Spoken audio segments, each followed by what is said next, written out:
অনেকদিন পর ঢাকা যাওয়ার পথে বাসটা হঠাৎ খারাপ হয়ে গেল। মাঝপথে গাড়ির লোক গাড়ি থামিয়ে চাক্কা খুলতেছে। আমি এই ফাঁকে একটা ভিডিও নিলাম। আর এই জায়গাটা হচ্ছে মানিকগঞ্জ জেলার মধ্যে। কেউ যদি চিনে থাকেন বলবেন। জায়গাটা এত সুন্দর ছিল, অনেক সুন্দর। ঢাকার বাসগুলো খুব দ্রুত আসতেছিল। মেন রোডে ভাবে উঠলাম, আবার ওদিকে দিলাম। অনেক সুন্দর একটা জায়গা।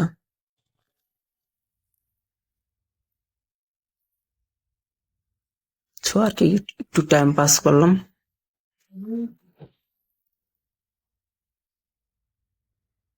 আর এই জায়গাটা কেউ যদি চিনে থাকেন তো একটু বলবেন।